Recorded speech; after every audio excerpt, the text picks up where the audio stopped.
Welcome, everybody, to the CNC Side Hustle Show, number six.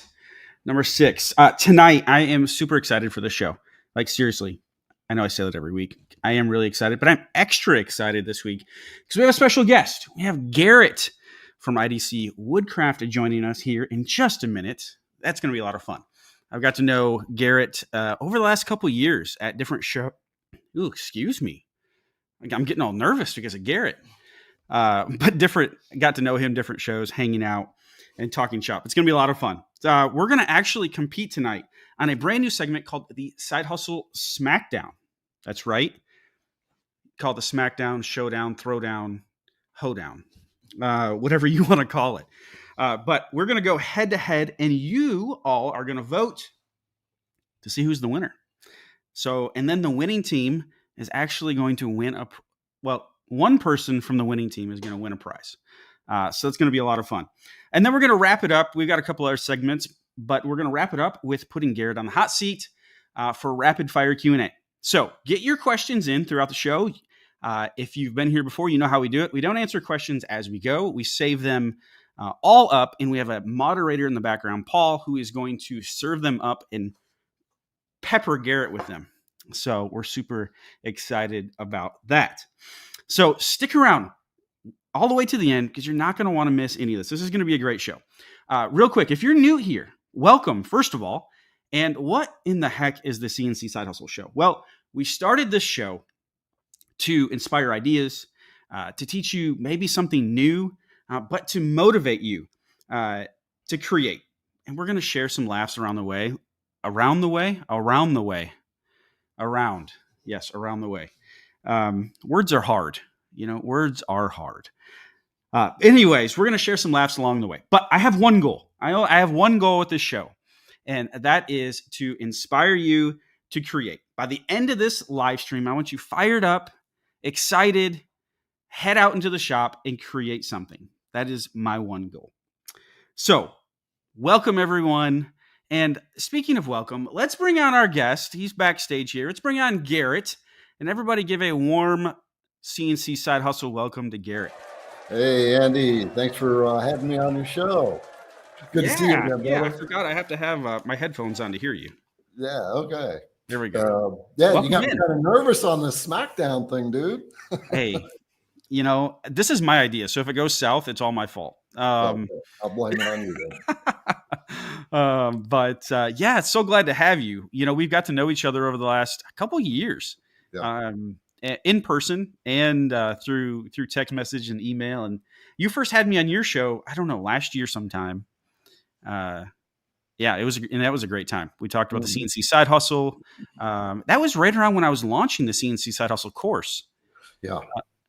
Yeah, and I was so glad to see you put that together, because that is that business knowledge and the acumen, the thinking is so important, and I like how you take that stuff from the basics and take it out and just give them a good foundation on that before they get started.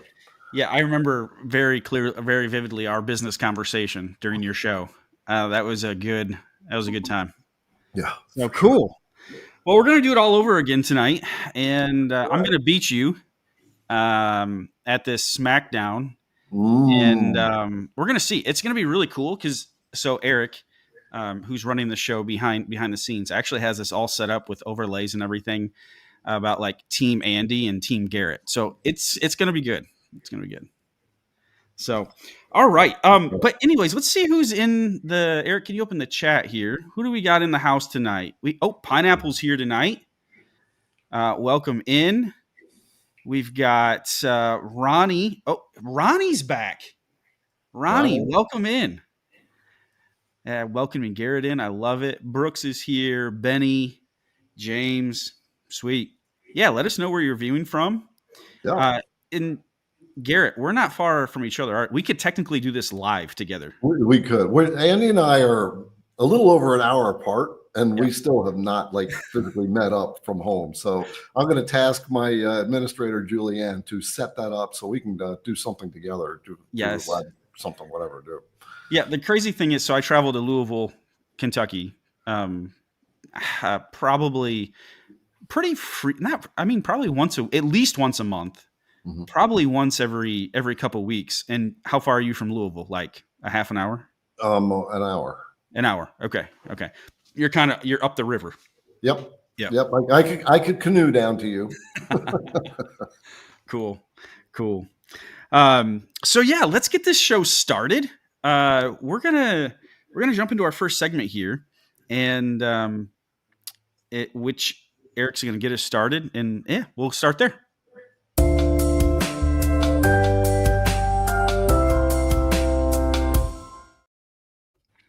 All right, welcome to How I'd Make It, not How It's Made. That's a TV show I watched a lot as a kid, and that's really a lot of fun. Yeah, copyright reasons, we can't use that name. The way this is going to go is Eric, again, running the show over here to the side. So that if I'm looking at him and not looking at the camera, I've got a screen here, you here, Eric there. Okay. But Eric is going to put something up on the screen. He's been wild with these things in the past, and I have no idea what he's going to put up. And what's going to happen is Garrett and I are going to look at this. We're going to break it down together. How would we make this, from materials to tool paths to assembly to finishing? So here we go. What do we got? Okay. All right. We got a kid's stool. Oh, my. All right. Climber? Yeah, kind of a kid's stool climber. Like, we've got one of these in our kitchen. It's kind of, you can bring them up to the countertop. Yeah, so they stand on it. All right. So, Garrett, what are your first thoughts here? How would you approach this? So my first thoughts on this, my approach would be, when we're laying this out, of course, we want to pay attention to orientation of the grain when we got it laid out. And I would do the steps first, right? Because I want to get the smaller components built in case something doesn't work right. So if the side pieces are off, I can work with that. But I don't want to scrap out the big piece. I'd rather scrap out the little pieces. That's so that really would be my main approach on that. Okay. Yeah. So this is, as far as tool paths go, you're just talking just profile tool paths. Yeah. And it looks like we've got, I would say, unless you have a fourth axis, you're not making those dowels. So we're buying those dowels. Or I guess you could turn them if you were a wood turner, but let's just go to Lowe's and buy them. Yeah. But other than that, it looks like we have 1, 2, 3, 4, kind of 5, maybe 6 individual pieces. We've got holes for the hardware. Looks like through holes. Pre-drilled holes, which is nice. And then on the inside of the large side pieces, we do have some slots, like adjustable slots. It looks like where that you can adjust the height. Kind of see that, Garrett? Yeah. So yeah, I think but from a tool path standpoint, pretty basic. I think this would take this is probably like 30 inches tall is my guess. So you could probably cut this on any CNC. Yeah. Here's one of the things that, so all these holes, that would be probably spiral drilling with your bit and with your end mill. So you want to have your hardware ready. You want to go to Lowe's and have those dowels ready. So you got your fit. I would do a test piece just to make sure that spiral tools is doing it. Because once I got those holes done, I either got to fill or I got to open absolutely something up. Yeah. What for that spiral drill? What drill bit? Which router bit end mill would you use? So I would use the largest size possible that's not the size of the hole. All right. So if let's just say that's a 1/4 inch hole for each one, I would use a 3/16, even a down cutter. As long as normally you don't drill with the down cutters, but I know if we're spiraling down, we're leaving that gap and those chips can get out of there. Yeah. But we can't do plunge drilling with a down cutter. Right. And then if you use a down cut and you have that space in there, you're going to leave a clean top surface. It's not going to be pulling, like an upcut would be pulling those fibers upward. So, down cutter would be a good option.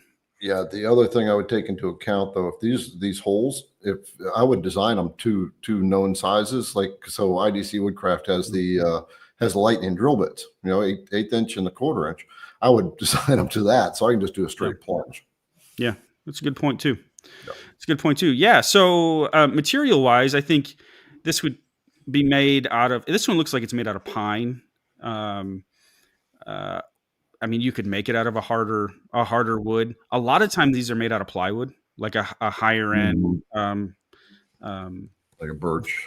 Yeah, like a Baltic birch plywood would be fine here as well. Cool design. I like that. I like the thing. Did we miss anything, Garrett? Do you have any final thoughts on it? The only other thing is, so we got these slots, this movement that looks like we possibly get out of this thing. So we got to make sure things are going to fit. This is another reason we do the male components first whenever we can to fit them into the female, because we can always open the female up. Yeah, that makes sense too. Yeah, it's cool. And yeah, anytime you introduce adjustable features to something, in my experience, it just makes things 10 times harder. Yeah. Because and it doesn't seem like it, but anytime there's an adjustable feature, now you're potentially sacrificing let's call it rigidity of the product, right? Mm-hmm. And it leaves you more susceptible to parts moving and not being firm. And obviously, with a child's safety, you would want this to be very sturdy. Yeah. And on that note, it's I'm always careful about making child toys, mm-hmm. because there are things you've got to insure yourself against. Yeah, for sure. Okay. Well, we always say after that, and that's how we'd make it. So what do you think? What do you think of the process, the thinking behind that? What are your... Yeah, as far as the process I would approach? Yeah. Well, I would, I would lay it out. I'd probably nest the parts on some 3/4 inch Baltic birch. Mm. And then I would make sure. So I've actually, we're filming a video today, cutting, doing similar stuff. And the very, very important thing, if you're cutting plywood, a compression bit is the way to go. You can do it with, especially if you're cutting parts out, right? And you want a clean top and clean bottom. It's so important for tear up, because ply tears so easily. So use a compression bit, and it depends. If I'm on my Avid, I'm throwing a whole sheet of plywood up there, and I'm doing a full depth cut at, I don't know, 120 inches per minute. Probably ramping in, and I'm probably using tabs as well. Yeah. Do you have a vacuum table? I do not have a vacuum table. Okay. Which would be nice in this instant. But the compression's got the downforce on it for most part, so you're not gonna have an issue there. Yeah, and so honestly, I like screws. I'm a fan of screws. Yeah. It tears up your wasteboard, but you don't have to worry about that thing moving. Like, the biggest thing with broken bits is your work holding breaking loose. Mm-hmm. So, yeah. So that's kind of my thoughts on that one. Cool project, though. Garrett, should we move on to the second segment here? Let's do it. All right. Let's do it.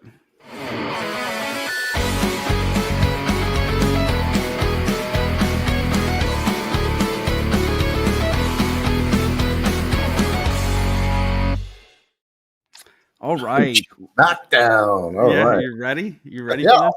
All right. So this is how this is going to work. The Side Hustle Smackdown. Brand new segment here that we've never done before. It is from Andy's brain, and which is scary.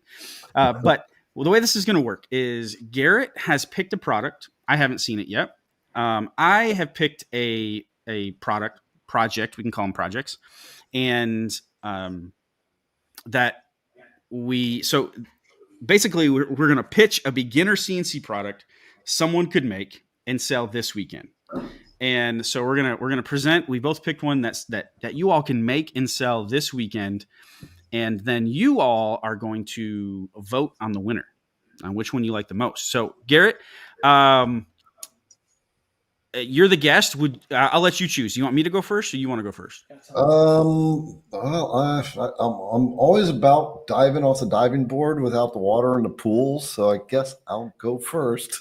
Okay. All right. So the way you're going to vote here in a second, when Eric opens this up, when we get started, is if you want to vote for Garrett's product, I keep saying project. If you want to vote for Garrett's project, then you're going to put in hashtag Garrett, and Garrett, it's right there on the screen. 2 R's, 2 T's. And if you're going to if you want to vote for Andy's project, then put in hashtag Andy. And Eric is going to keep track. Actually, the computer is going to keep track. And Eric is going to tell us who has the most votes here at the end. So, Garrett, without further ado, Eric's going to put up your project here. Okay. All right. Here you go. Yep. So got to pitch this project. So one of the thought behind this is what's quick, what is catchy, and what is within the time frame that we're in seasonally, which is the summer, and everybody's getting excited, warm, and they're pumping up, and women like to buy stuff, right? They buy the cutesy stuff a lot more than the guys do, and so you want something with a little character and smiley, and this kind of enhances the feel, whatever environment they're going to set something like this in. And so it's got that smiley, just you look at it, it's got some character. And what I like about something like this is you can stack these, you can rotate them. I made 2 from the piece of wood that I had because I could just rotate it over and do it. It took 2 CNC bits to make. The one thing is we did have to obviously use masking on this, so you use some extra work, and then of course two tones of paint. So I do have to say that is probably a drawback, but that heart is one of these things I love, right? Everybody uses it everywhere. Like I love CNC. We got I love summer, and you got the little happy sun. This is goofy, kooky, sunshiny with sunglasses. Just kind of gives a good feel. That's what I thought. And so something you cut out takes about maybe 10 minutes. It's not even 10 minutes to cut. Just about a 7-minute job. Okay. Yeah. Made out of some pine. Looks like you got there. Yep. Is that what that is? Yep. Love it.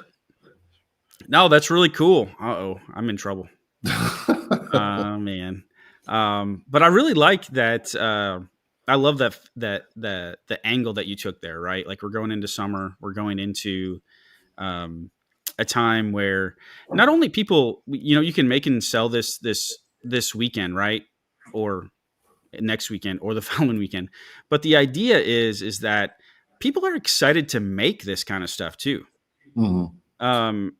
I know a lot of CNC creators are, I bet they're excited to make this and to sell this. So that's, I like it. Yep. I'll give you one more pointer because I showed it to my girlfriend after I made it. I mean, you put me on the spot yesterday, so I had to stop everything I was doing and to come up with something and work it out. And she said, maybe I can put this on my mailbox. Oh, that's cool. Yeah. That is cool. I did put you on the spot. Good challenge though. Yeah. That's cool. I appreciate that. That's what 2 bits did you use there? I used the 3/16 IDC Woodcraft compression bit, and I used the 90-degree ultra smooth cutting bit that we have, the 1/4 inch bit. Yeah, the V bit there, right? Yeah. So toolpaths wise, just thinking out loud here, it was a profile toolpath and a V-carve toolpath. Yeah. I used profile here, profile there. Of course, these are V-carves here, and these are pockets, the sunglasses and the hardest pocket, and then pockets. Profile. The reason I like the 3/16 is because it's got the rigidity of almost a 1/4 inch. But it can also capture the nice corners, right? A lot better, like in here. That's a great point. Yep.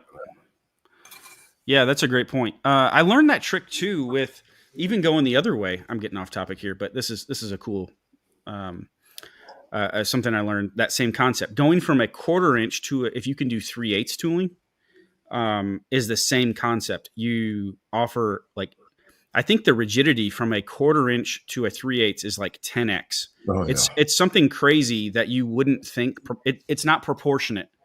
So if you can do 3/8 tooling, it is way more rigid than a 1/4 inch bit as well. So same concept, going from an 1/8 inch to a 3/16. Yeah, cool.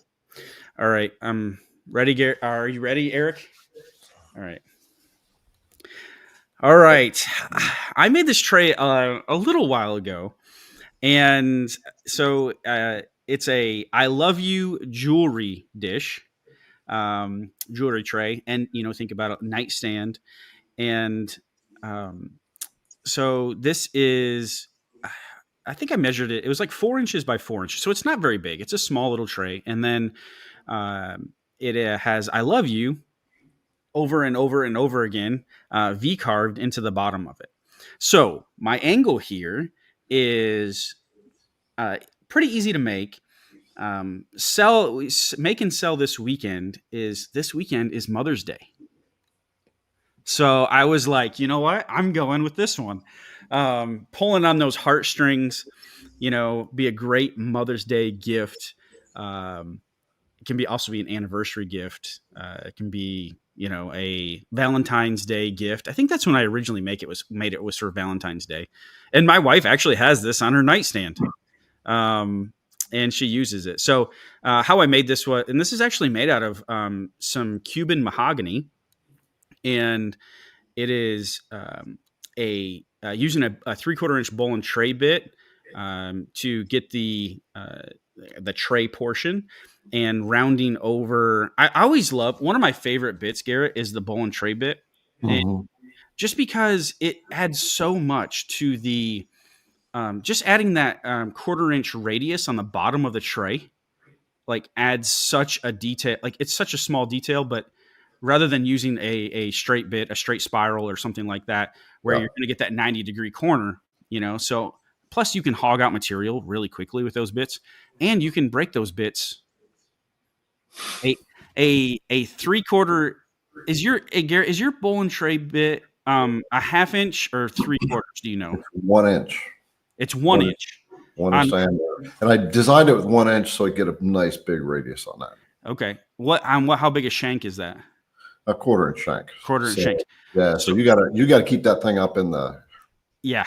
Yep. And so that's what I've learned. And so, but anyways, and then V carved on the bottom, which is a unique touch.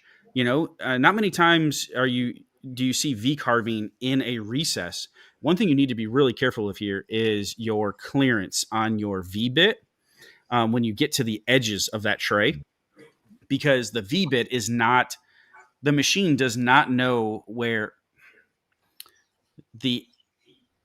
unless you tell it, does not know where the edge of that bit is in as far as when it's V carving. It knows where the point is, and it knows depth, but that bit is wider than that, right? And so you can smash it into your walls.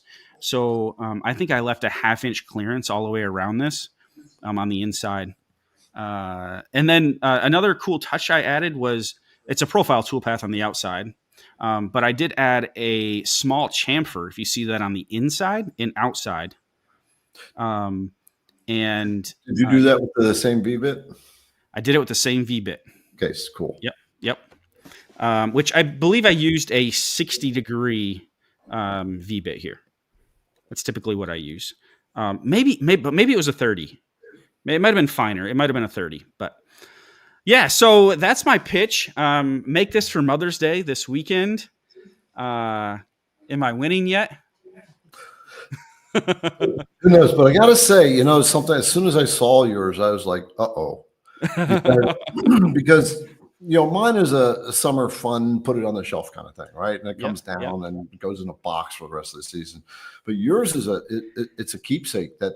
Yeah. And the thing that really struck me was the "I love you" repeated "I love you" in the playful font.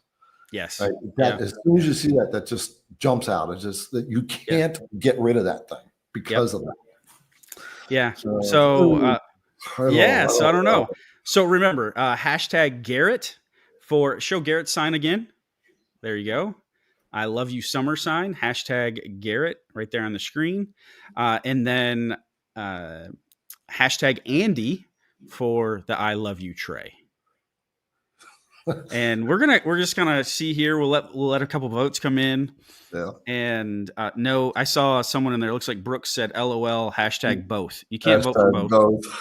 I saw that too. Yeah. What are people saying in here? It says it looks like we've got Garrett because kids can also participate. Okay, they can paint the thing. That's really cool. That is an idea. This thing can be a little kit. Yeah, it could. It could. Andy, because I see my wife using it. Garrett's would be a quicker carve. Great points. Yeah. Is that Tony? Tony says tough decision. Both are fantastic projects.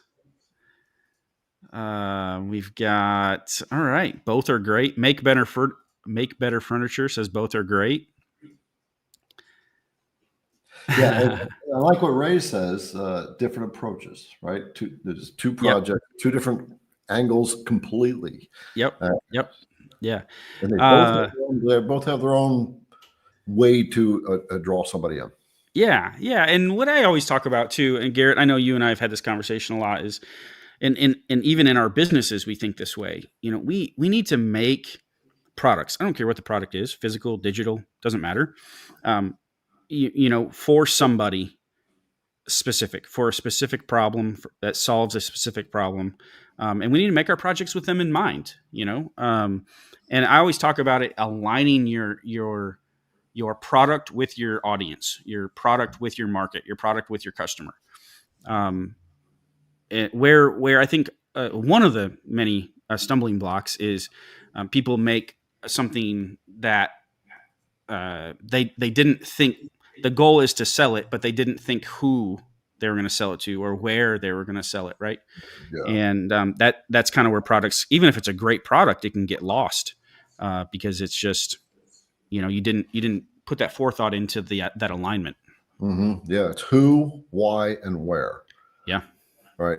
Who would want this? Why do they want it? And where are they buying it at? All right, Eric.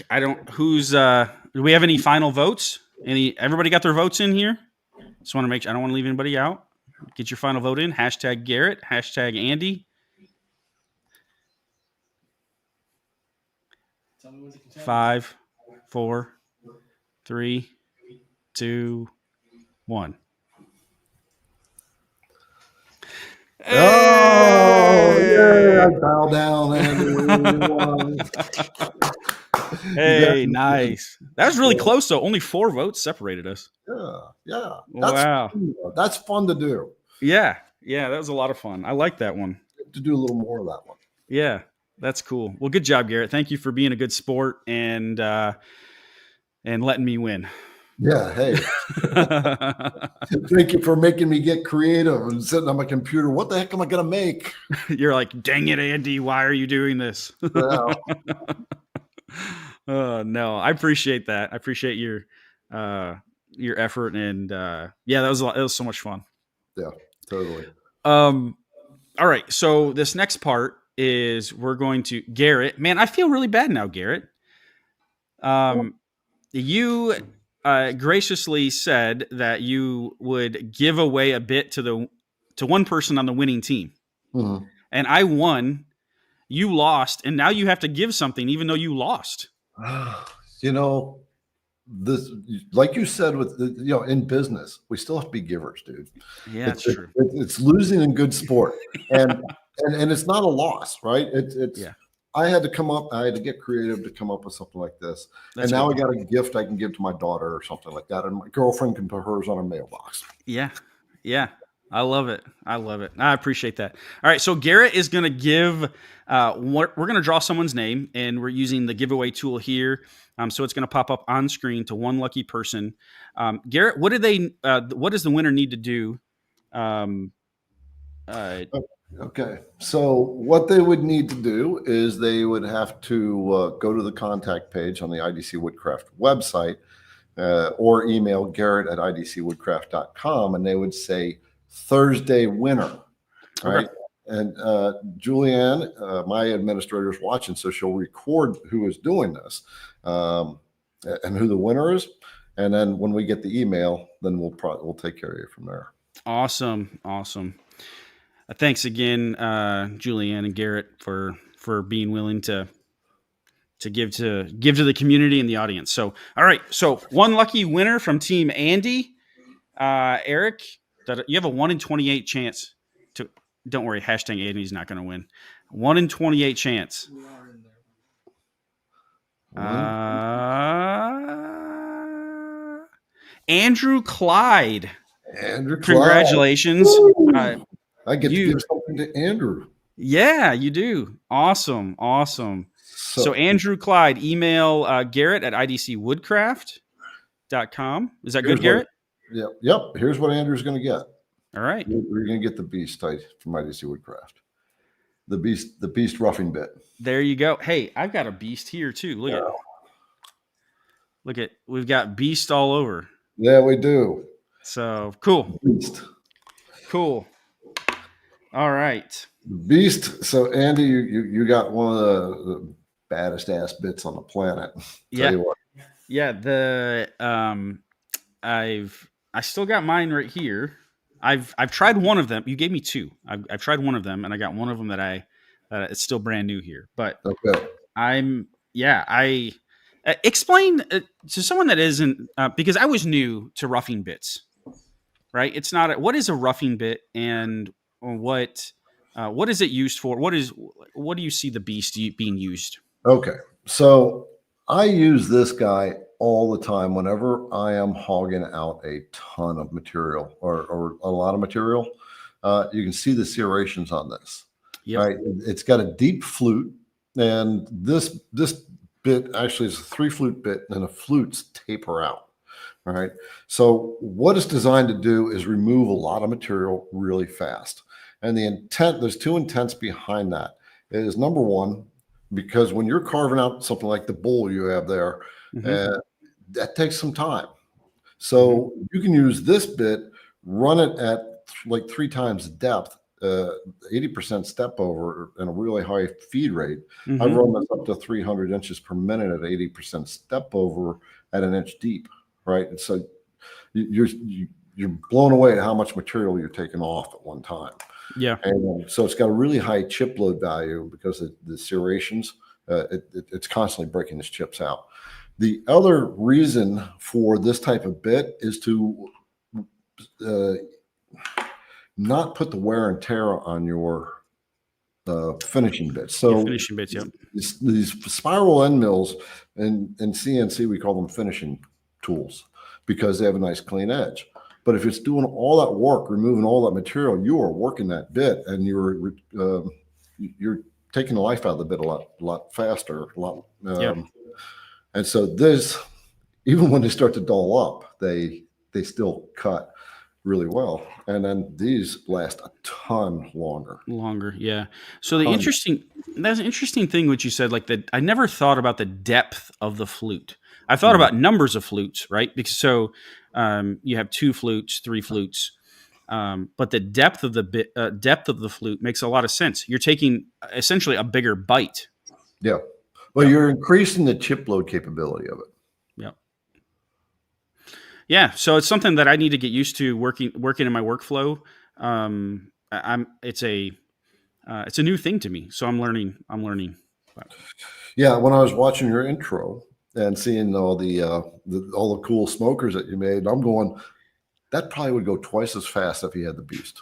Yeah, Eric literally brought that. We were having this conversation earlier today, and Eric literally brought up the smokers, and so it's funny that you brought that up. So he said the same exact thing. Yeah.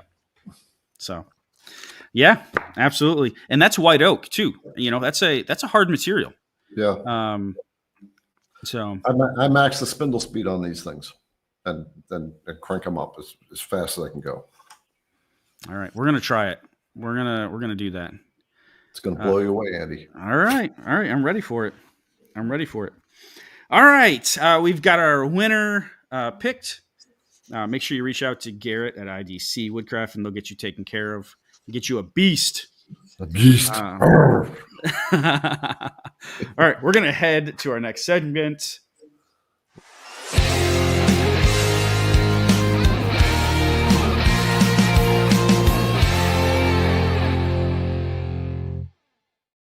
All right, welcome to a Tool of the Week.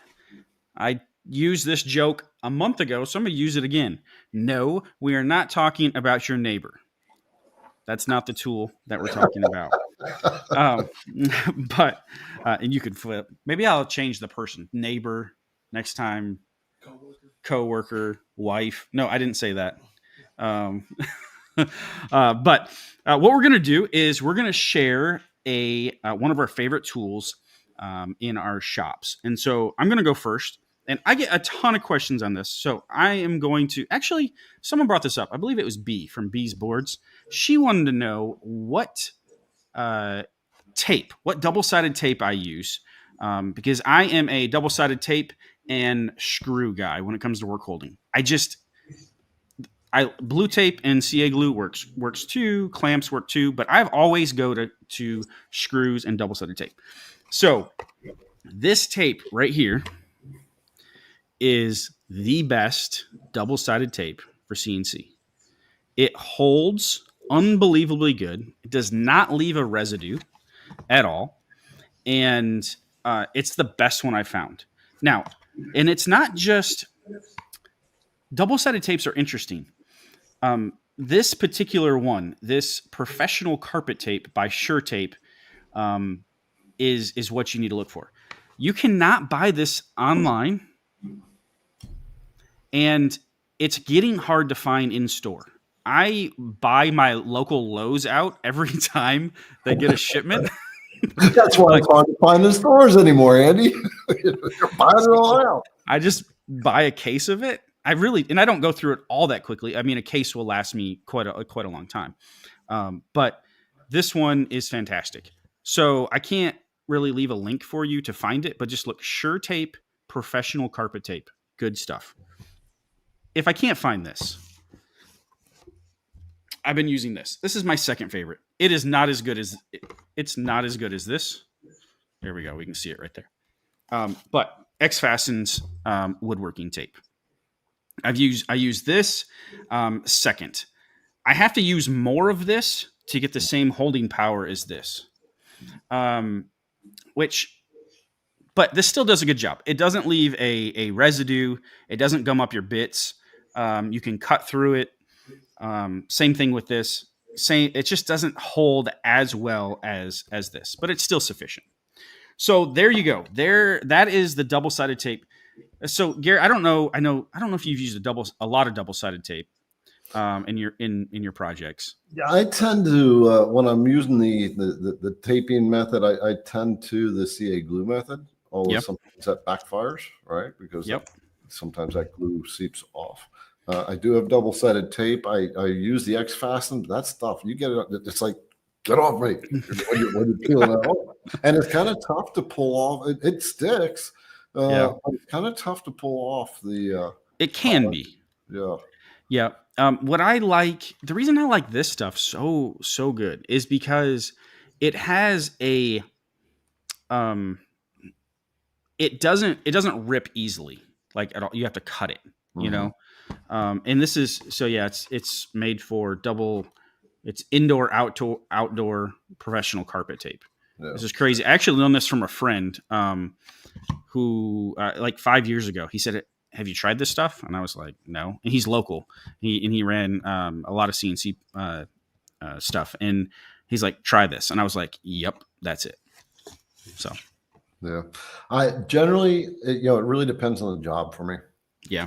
Right. But I'm generally either a CA glue guy or clamps. Okay. So look at this. Complete opposite of me. And there's nothing wrong with that at all. Right. I think it's like, it's what gets, what works in your workflow.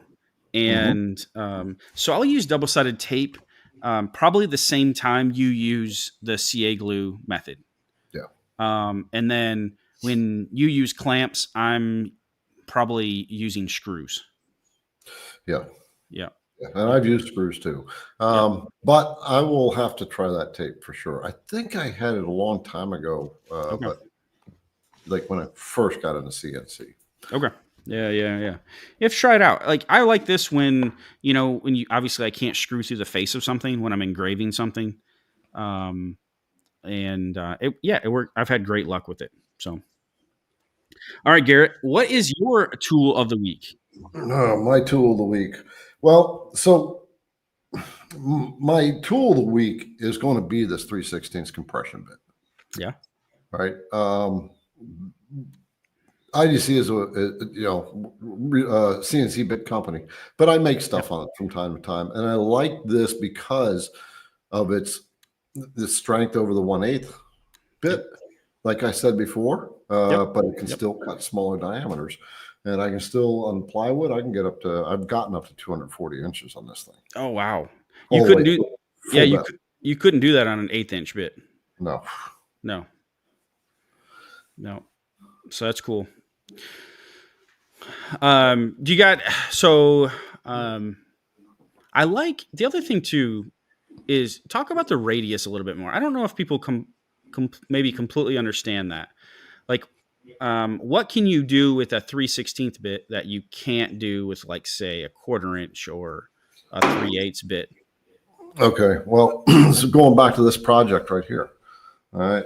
So one of the things I was concerned about was this cut right in here where the first sunbeam starts out on the side, and I wanted to make sure I had the accent in there. On top of that, I wanted my corners to be as cornered as possible without and so for the size of this project, the 1/4 inch would have this I would have lost some of this sunbeam here because it would have only gone out into there.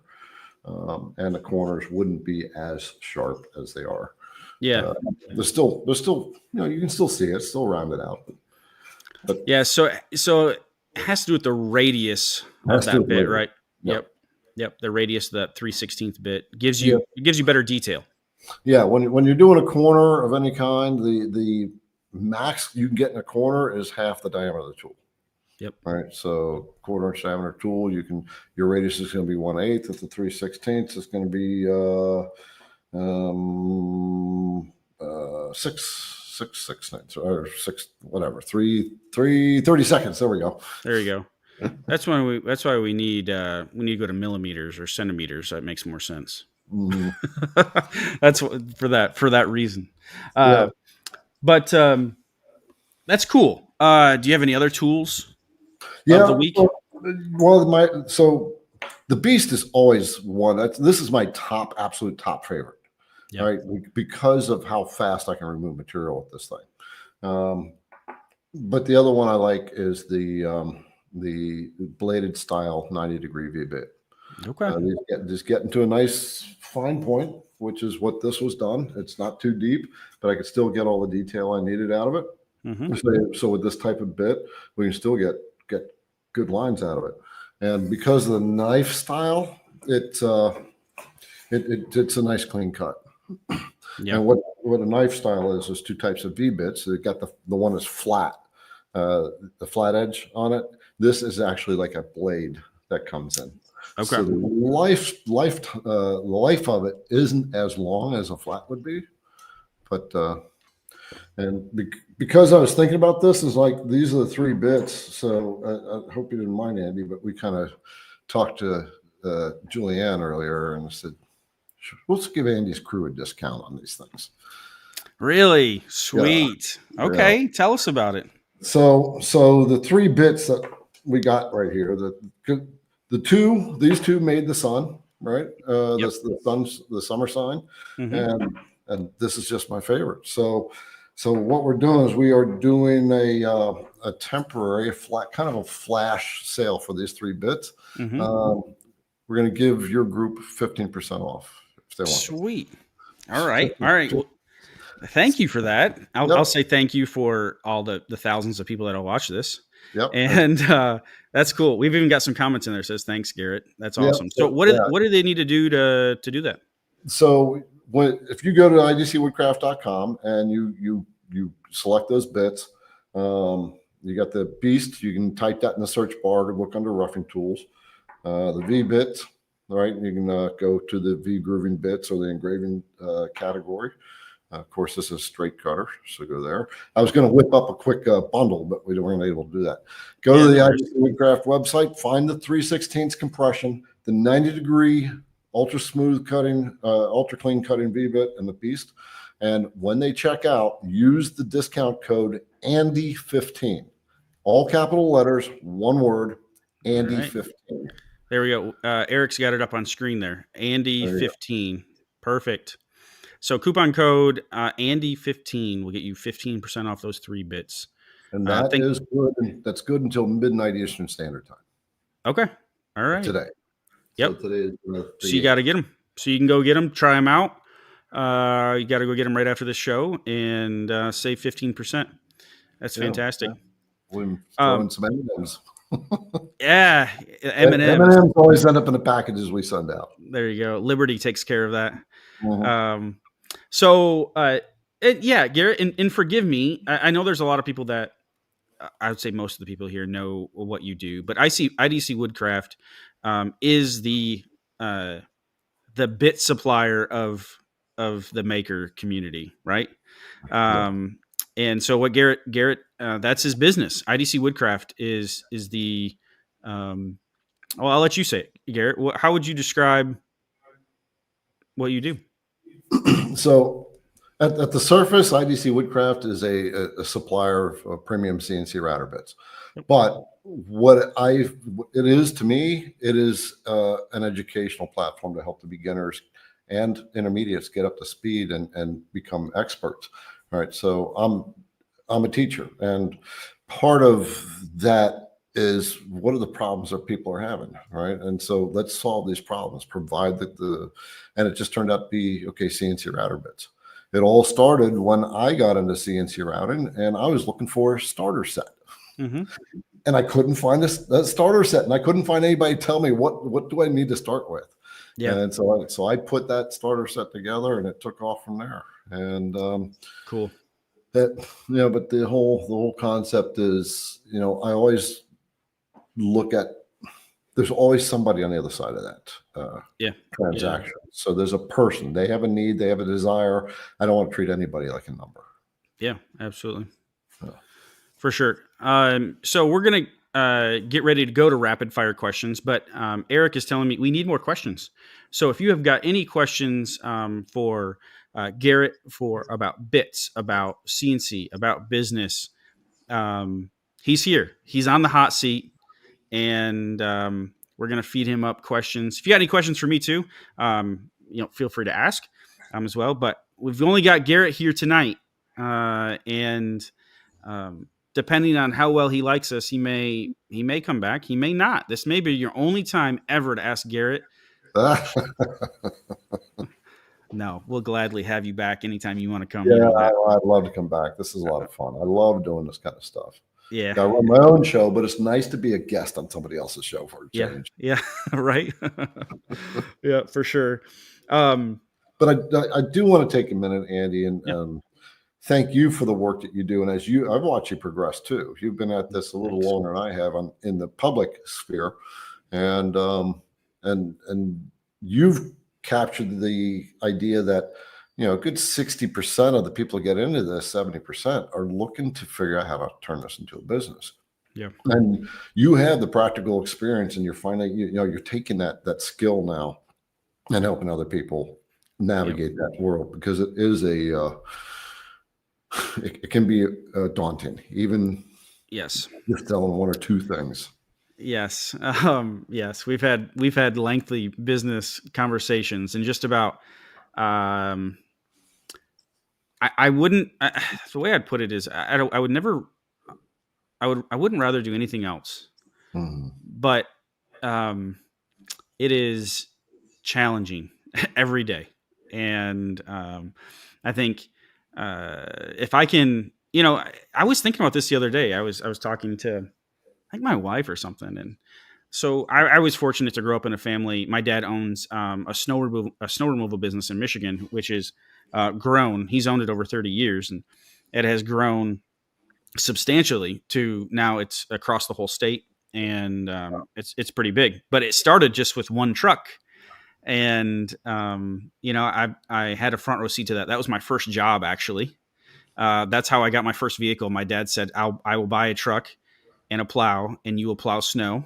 And so I got up at 3 a.m. when I was a junior and senior in high school. And I went and plowed snow before school. Then I went to school. And then I actually went and worked at McDonald's after I got out of school. Oh, really? Yeah, that was my first job. I worked there for almost 2 years. Anyways, that's just a side note. But that was my front row seat, right, to entrepreneurship. And then I started my own lawn and landscape company in sports field management. And then I worked. I went to college and did all that stuff. But anyways. I share all this because it's been, I'll be 38 this year. So it's been 22 years. That's hard to believe. It's been 22 years since I first watched my dad start and grow his own business. And here I am doing it myself. He's still a great mentor to me. And so that 22 years of business experience and just, it's a different way of thinking, right? It is. And I am extremely fortunate to be able to just have had that experience and continue to have that experience. And it got me hooked. It got me interested in it. And so I think when you said you're a teacher at heart, that really struck me too, because that is exactly what I feel like doing. I get the question, Garrett. I don't know if you get the question. And I'm long-winded here, but this is fine. This is a good conversation. If you ever get the question of, Andy, if you're so good at CNC, or if you if CNC business is so good, then why don't you just go and run a CNC business? Why don't you just make and sell products? And the reason is because although I like CNC, I enjoy teaching and business a lot more than I enjoy operating a CNC machine. Yep. And it's my passion. And that's not I'm not one to say, like, some people, they dream of standing at Garrett, you can speak to this. They dream of standing at a CNC machine and operating it. They just want to be an operator, and there's nothing wrong with that. Mm-hmm. But that's just not me. I like making fun stuff, cool stuff, sharing what I've learned, and teaching other people.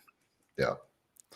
Especially after you go down the path for a while and you realize you've gained something out of that, and somewhere inside you start to plateau, right? Yeah. And I've always a mentor put it to me once. They said, if you're not growing, you're dying, right? Yep. And so when I plateau, then my spirit starts to go down. That's why you already know this. We need to have something to challenge us all the time. Yep. Absolutely. Yeah. And if you want to be challenged every day, but one way, there's a lot of ways to do it, but one way to do it is to try to run a business. Try to run a company, because literally every day is like, it's difficult to do it well, and to grow is really difficult. Yeah. The growth part is because we hit a level and you realize, wait, I can't do it like this. I can't sustain it like this. What do I do? And you realize you need the help. Yeah. And then you get to another level. And it's like, oh, you hit another plateau. And they got to absolutely more help. You got to systemize. You have to. Yep. Yeah. Every level there's another devil. Yep. All right. Well, Garrett, are you ready for some questions? All right. Let's head to our next segment right now. All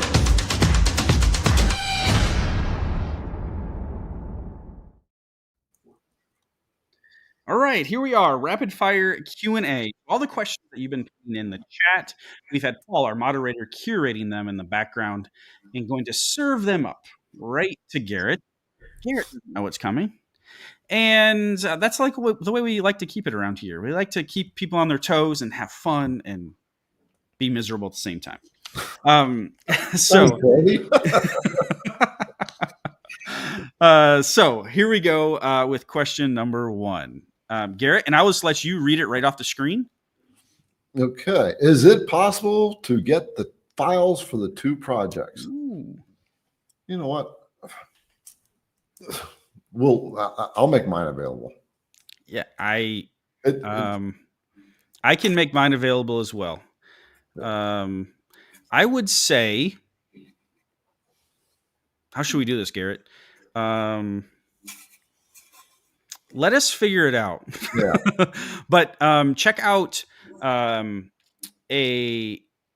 say come back to the comment section of this video and the description of this video, and we'll get it. When we get it lined out, it'll be in the description of this video, and you can take advantage of it. Yeah. We have to put it together, create a download file. There's technical stuff behind putting all that together. So. Yep. But sure. We'll make it happen. This one's for you, Andy. Oh, it's me. Andy, where do you get the light base for the R2-D2? So I just made this. Bring me in here. I'm off to the side. Look at this. There we go. So I got the light base off Amazon. I don't remember exactly where, but I got it off Amazon. And so this is just a engraved acrylic. There you go. R2-D2. Made that this week. Just a fun little project. We were experimenting, actually doing some tests on a machine. So that was a cool project. I was like, you ever see those shows where they have like a bunch of stuff around them? So one day, one of my dreams is to have like this whole wall, like all the different projects that I created, and just for like fun to have them surrounding me. That's gonna be one day. That's what I'm gonna have. Yeah.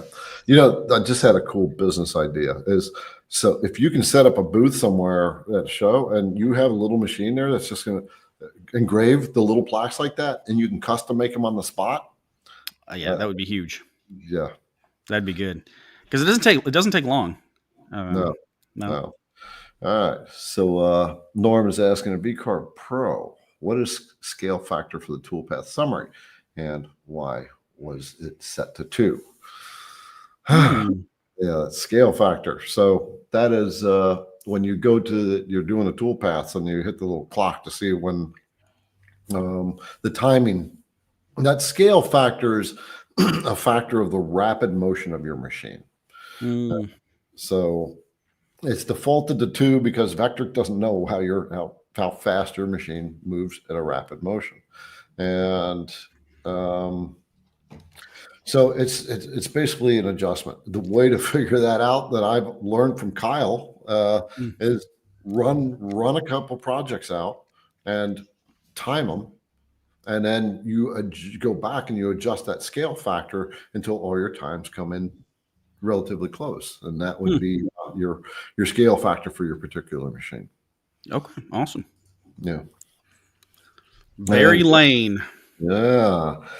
Does it drive me nuts that the most default tool paths are so inefficient? Yeah, it does. Drives you crazy. There's nothing like watching a machine do a little peck here, go all the way on the other side of the project, do a little peck, come all the way back over, do another little peck. I experimented with ChatGPT. Said make this tool path more efficient. It didn't really do a good job. Okay, interesting. I do know in Vectric there's a couple options. At the very bottom, you can select vector order to tell the machine what order to do the vectors in. But also there's a couple options in there where you can select shortest path. And it all has to do with that vector selection order down at the bottom, like almost it's like the final thing in the menu. Yeah. Yep. Yeah. So by default, Vectric it kind of works with the way the vectors are built up, and then it's trying to. I mean, it's working under mathematical functions, right, based on lots of different factors.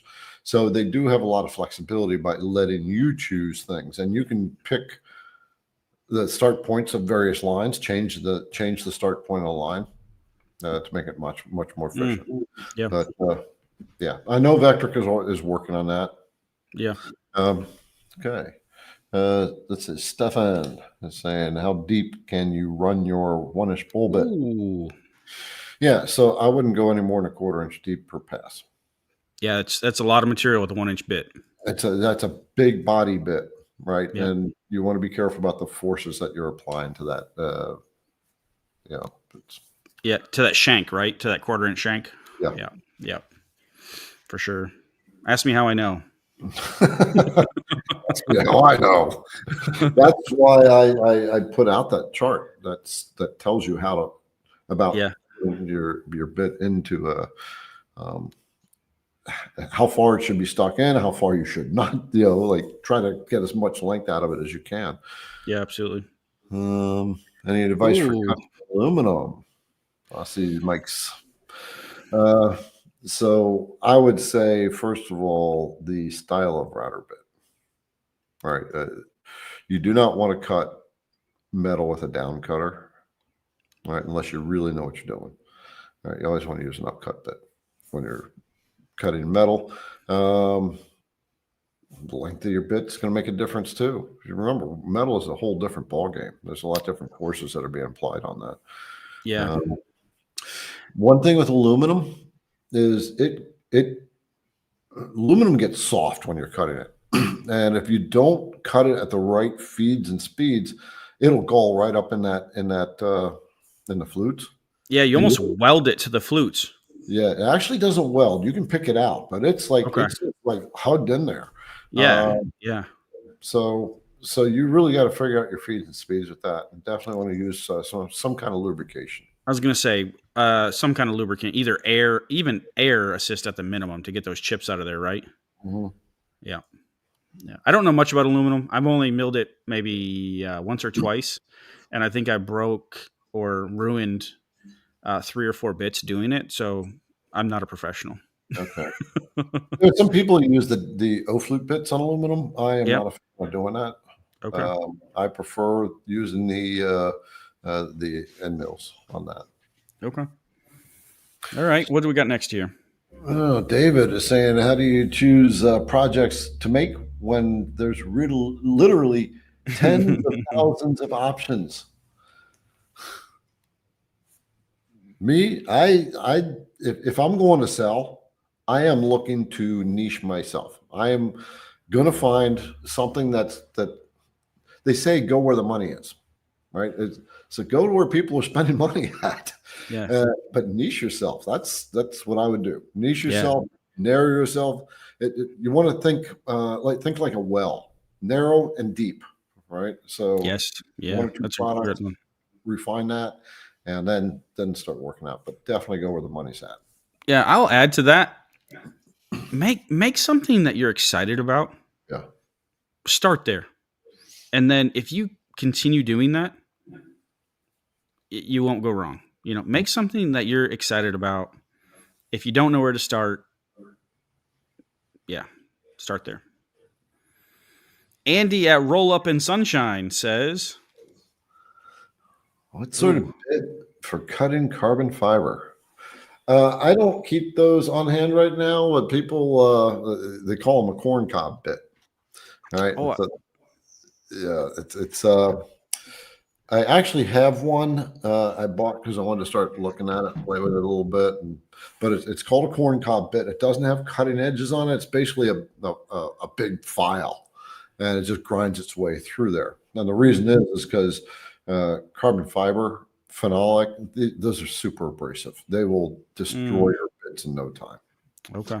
And so those kind of bits, they just basically grind it away. Yeah. It's like a grinder, basically. Yeah. Yeah. All right. Elp says, that's Patrick. So he was watching my channel like from day one. Oh, really? That's cool. Yeah, so cool. So I do a lot of work with MDF. I remember he's been doing a lot of work with MDF for a long time, and use corn teeth bits. One I was just talking about for cutting. Will a regular bit give you a finish? Yes, absolutely. Yes, absolutely. Yes. Yeah, no doubt in our minds. We'll give you a better finish. Yeah. What bit would you recommend, Garrett, for MDF? So I know that generally what he used to make were more ornamental, small things, and he'd make it out of thin MDF. So I would go, and if you're using the thin, I'd go with an 1/8" compression or 16, the 3/16 compression. The thing with MDF though, you're still going to get that little bit of rollout on it. It's a type of material. It just likes to roll up for some reason. Yeah, right along the edges. It V carves really well. It does. Yep. All right, we got like 4 questions left here. All right, James, what's going on, James? You're new to CNC. Welcome, brother. I love seeing newbies getting involved, and I'm confused when to zero the Z off the machine bed would not affect the depth of the cut. So I almost always zero off the machine bed these days. Do you really? Yeah, I do. I have switched to that because I'll surface my project, and then I just set my project depth to that. So I zero off the machine bed when I want to avoid cutting the spoil board. So if I'm doing a profile cutout, then that's when I really want to work off the machine bed. Okay. Yeah, it makes sense. I'm still doing off material surface, but you are not guessing, but you are a little bit, right? Yeah. With this project here, right? So it's store-bought pine. It was a little over 3/4 of an inch. So I knew I could glue it down. I could surface it real quick and surface it to the depth. And so I just set the whole thing off the machine bed. Yeah. There you go. Yeah. All right, from Joseph. What's the biggest PWN spindle I'd recommend for the long mill 30x30? I don't want to go too big. Yes, that's a really great question. I ended up getting the 80 millimeter 1.5 kilowatt for my long mill, and it turned out at first it was doing great, but over time it's so much weight for the NEMA 23 motors. Go with the 65 millimeter. Use the 65 millimeter spindle; it can handle that. There you go. Michael. Hey, Michael. Another newbie. Yes, I love seeing newbies here. Nice. Once in a while on our channel, we just start doing all newbies comment, and we'll do a happy dance for all. Do the happy dance. Yeah, I'm a newbie in CNC, and I was wondering what you think about the software. So both Andy and I are both Vectric users, right? Yep. But I know that the Carveco software is a good software. So I just don't use it, so I don't really know it. I did a video, I did a thing with them because I wanted to understand what their software does. Okay. And it definitely has some features in it that you can build up your reliefs, your 2.5D reliefs really fast. I was like, I didn't know you could do that. Yeah. What I've heard. So yes, we are Vectric users, and Vectric partners we've partnered on different projects. So take this, I say that to preface this, but what I've heard from actual Carveco users, several Carveco users, this is not my personal experience, is that it's not as intuitive as Vectric. Yeah. One of the strength of Vectric is it's powerful, right? But I think any software can be powerful, but they've done a really, really good job at just the intuitiveness of the CNC workflow, right? From design to CAD to CAD to CAM to post process is really intuitive and easy to use. Yeah, so I have to agree with that. After the demo, I know that I forget what they were telling me, but there isn't an area where it is really popular because it's really strong in this type of area. When I was talking to him, and it made sense from what he was showing me. artwork type of carving, the 3D modeling. It's supposed to be fairly good with that. It excels there. That's cool. That's good to know. From the woodshed. Does the sound of the router cutting any indication spindle speed is too slow or too fast? Great question. Yeah, it is. Yes, it would. Yes. Yep. Yeah. When you are going too fast, you can start getting a whining sound out of it. And your router bit's going to get really hot really fast. Yeah, and then eventually break. Yeah, eventually break. Yeah. If it's going too slow, it's going to be more grindy. You're going to start hearing the chatter come into it. Yeah. So it's interesting. When I first started in CNC, Garrett, my humble beginning 7 years ago, I had the Shapeoko 3 XXL. Okay, and just had a palm router as the spindle. And I didn't know any better. I didn't have any machining background. I grew grass for a living, for Pete's sakes, before this. Like, none of those skills translated into a CNC router. So I would turn that spindle speed all the way up. I don't know what 20 maxes out at 24,000 RPMs, I think. Mm-hmm. And I was using, the stock toolpath, like tool settings in the Carbide library. Yeah. And so I was probably moving at like 40 inches per minute. The same thing. And it screeched like a wild banshee. And I thought it was normal. I remember bringing friends down to the basement and being like, look at my new tool, right? My new toy. I mean, tool. And they were like plugging their ears. It was so It was just like ear piercing. So that's not good. I think a good rule of thumb too is yes, you will adapt and start learning the sound of your router. But I always tell people a good rule of thumb too, especially for beginners, is you want to be making chips, not fine dust. Yeah.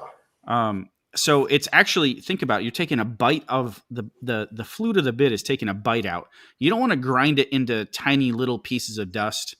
Garrett, did you have an example or something? I was grabbing some stuff off my bed here. Oh, gotcha. I don't know if we can. Yeah, we can see it. So these are actually a little light for what I was doing. I was surfacing, and so they're a little light, so I could increase my feed rate on the surfacing tool. Yep. But anything smaller than that, where it starts turning into powder, and this is almost powder. So So you're only making more of a small wood chip than a fine dust. I like to feel sand in my fingers. There you go. Yeah, that's good. Is this the last question? All right, last question, Garrett. All right, what's the difference for engraving acrylic between a drag bit versus a V bit? Oh, well, you just did one. What do you say, or do I need to answer? Oh, that's good. Okay, all right. I used a V bit on this. I don't remember exactly which one I used, but I did use a V bit. I haven't used a drag. I bought drag bits to use, and I haven't ever used them. Have you ever used a drag bit? Yes. Yeah, I prefer using the drag bits on acrylic. Okay. If I want a lot of fine detail, the drag bit actually just impresses. The material doesn't leave any chips. Okay. All right, but you can't get any depth out of it unless you've created depth in the design. Okay. So maybe something I ran into on this project is some of the chips got packed in some of the finer detail. Remember, I used a V-bit here, and it was hard to get them out, and I don't think you'd have that with a drag bit. No. The drag bit's not making chips. It's just dragging along the top. Right. So, yeah. So cleanup and end result might be better with a drag bit on acrylic. Yeah, but I prefer, if I'm going to actually be cutting it, then I prefer using the O flute. Yes. Yeah. Yeah. Cool. All right. Eric, we got anything here? All right. Well, real quick before we've got a couple things here. Final details. We've got to thank our channel members. We've got 12 channel members now. that are up here on screen. And so if you want to become a channel member, there is a button right below the chat. You can check it out to learn more. But our channel members, now remember, we record these and you can see this in the future. So if you want to imprint your name on Andy Bird Builds YouTube channel forever, you can become a channel member. We'll put your name up here. So right now we have Johnny Gardner, Techno Tan Australia, which is our longest member. Thank you, Australia. Wow. The whole country. David Mercer, Monte Jones, Aaron Newton, Bill Walker, Earl Mahaffey, Net News Ledger, Roland Glidden, Randall Jenkins, Pineapple Barbecue Woodworking, and Bradley Custom Designs. So thank you for your support in this way. It means a lot to us. We put a lot into the show, and if you want to support us this way, fantastic. If not, again, remember my main goal with this show is that you run out after the show ends. You run out into your shop and you create something. Yeah, that's the goal. But just remember, you got that little special going on right now for Andy's group who's been watching. The Beast, IDC Woodcraft Beast, yep. The 3/16 compression end mill, and the 90-degree engraving V-bit, the 1/4-inch shank one. The knife style, that's you'll see it as an ultra clean cutter, and use this discount code at checkout. You get 15% off of these 3 bits. We did not create a bundle. By the way, our friend Cody has just popped in there. Cody did? Hey, yeah. Cody. I need to catch up with him. Yeah. Thanks for being here, Cody. Yeah. And so, yeah, that's great. Thanks for the reminder, Garrett. So head to IDC Woodcraft. There's a link in the description, actually. We have a link to the website in the description, and I believe Eric got it there. If not, it will be there. And then we'll get the short links to you so that you can actually go directly to the page. It'll be in the description. This is only good till midnight tonight, which is May 8th, Eastern Standard Time. All right. Yeah. Thanks for doing that again, Garrett. And ultimately, man, thank you so much for just doing what you do. And you and I have gotten to know each other over the last couple of years, and I'm so glad that we have. Yes. And we see people on the internet, and I think it's really important to remember that there's a real person behind that, and it's really easy to forget that sometimes. Yeah. Right. Like, just every viewer is a real person, but also every creator is a real person. Absolutely. And it's cool to get people and get to know them and have fun in, where were we that one time? Round Rock, Texas. Remember that? Yes. And we had yeah, I remember. we had a fun time in Round Rock, Texas, getting to know each other. And we actually came up with some really fun ideas that night too. Yeah, and that is still floating on my head. So yeah. But that's what I like when we come together. We say, we start coming up with ideas, and it's like, this is the way we can make the community even better and help people better, get the brotherhood together, sisterhood together, even more so. Yes, so yes, we do run companies, but at the end of the day, we truly, hopefully you can see our passion, right? And that's why I want guest Garrett. That's why you were you were number 2. Kyle was number 1. Sorry. Right. You have to talk to him. Good one to have. You have to talk to Kyle. You have to fight Kyle about that. But, I hope our passion shines through, ultimately, because we want to help people. And, we really have a heart for helping people. So that's what the show's all about. For sure. All right. Well, thank you, Garrett, so much again for being here. Everybody, thank Garrett. Go and support his business. If you're not subscribed, hit that subscribe button, hit the like button. Go over to Garrett's channel and watch his videos. He's a great teacher. Check out his channel as well. Make sure you subscribe to Andy's channel too here, if you're not subscribed. Yeah, hit that subscribe button if you're not subscribed. And you've watched this far, shame on you. Yeah. But anyways, so we sign off here. Now it is your time to go fire up your CNC, head out to the shop, and create something cool. Thanks. Yes. We'll see you soon. Bye.